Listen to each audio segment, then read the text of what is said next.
The script wrote itself. I'm pretty sure. This was the hardest thing to write we've ever done. Neighbors 2, Sorority Rising, is the sequel to Neighbors 1, nothing. They don't understand the most important rule of sisterhood. There's no I in sorority.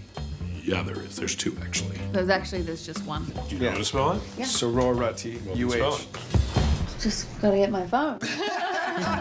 It's like, what is the next chapter in these people's story, as opposed to what's just like a bigger way to tell the same story? We all kind of went about it objectively as audience members, and we're like, well, what do we want to see? What did we think was funny? Capanu destroys you. Sorry. We wrote like 15 versions of this movie. We wrote a whole thing about a place called Dormopolis that had like different parties on different levels, and it was gonna be like the Raid, where they had to go up like an 8-floor, 8-themed party. Making a sequel, I think, is just an inherently challenging thing, no matter what, unless you have a cape or a superpower. We do have Teddy Sanders, who has his own sort of version of a superhero, but... Mark, do you guys have a rental agreement? I don't understand one thing that you just said to us. Last week I was like sleeping in a bunk bed. Yeah. I can't make an Eggo. I can't make one.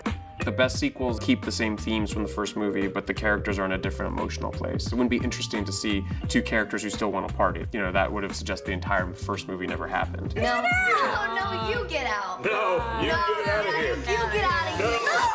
Oh. Get the fuck out of our neighborhood. It's always about growing up in one way, shape, or form. In the first one, Teddy was afraid to grow up because he was no longer going to be a kid, and Mac and Kelly had the exact same issue. They thought they weren't like full-on grown-ups, and they were, and they just couldn't come to terms with it. In this one, we've accepted that we grew up, but now we don't want to accept that our kids are going to grow up. Truth is, it doesn't even matter if we're good parents or not, because one day our daughters are going to look at us just like those sorority girls do. They're not going to want anything to do with us. They're going to talk to us. It breaks my heart. Mama. Do you guys think that's what I need? Like, a wife and kids?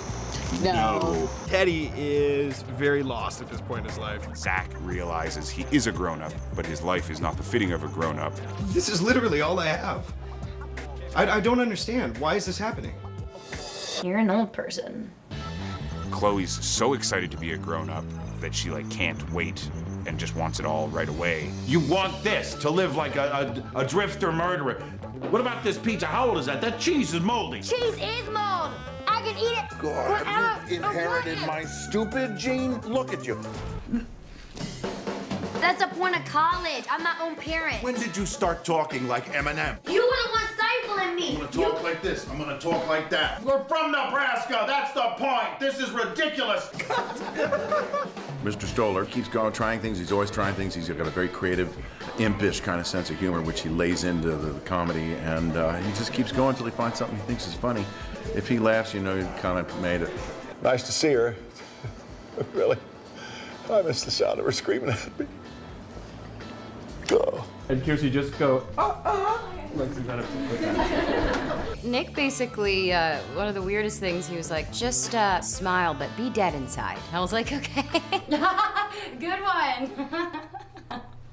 That's what I love about improv, though. They're like screaming at you, like, say dumb fucking bitch. Hey, Beanie Go, I feel like there are people watching us right now. Okay, I feel like there are people watching us right now. There's no one watching us right now. We're completely alone. Go fuck your mother. Nice shorts, I can almost see your pussy. What was that? A bird. Oh, God, tampons! Oh, that's filthy! Stop it, you animals! Get off! Stop it! Oh my God, Mac! It's far more edgier than most comedies I've done before, in that, like, they push the boundaries, definitely. Oh, no!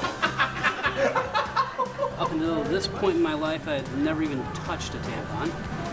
But now I'm fluent in tamponology.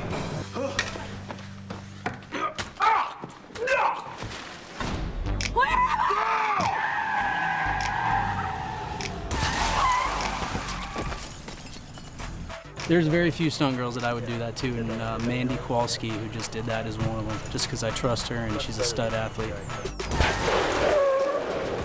She made it out clean, and couple little scrapes, but you know pretty much going into it that you're gonna get that, a little road rash, but she's good and everyone's happy.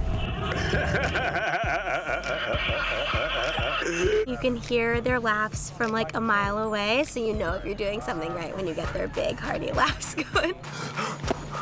I'm on painkillers, motherfucker! Capital!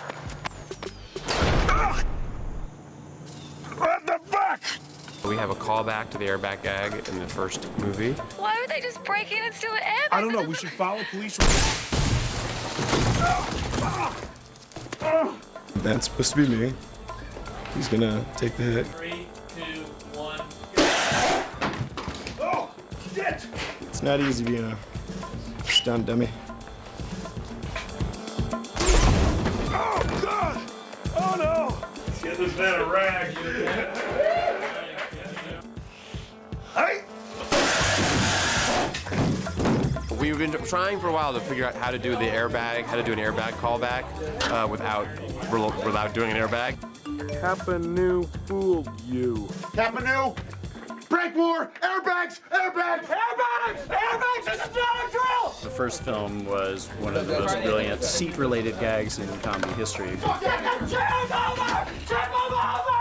Get the fuck out of my way! In the business, this is what's known as going for it. And so I went for it on this last one.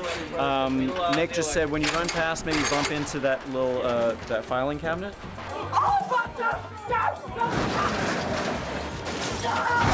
And everything just kind of collapsed and destroyed on itself. And it was funny.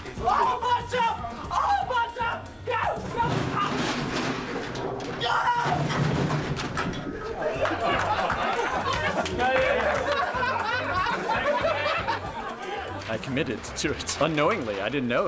I think the desk actually committed more to it than I did, but it went for it. All right, we're cool.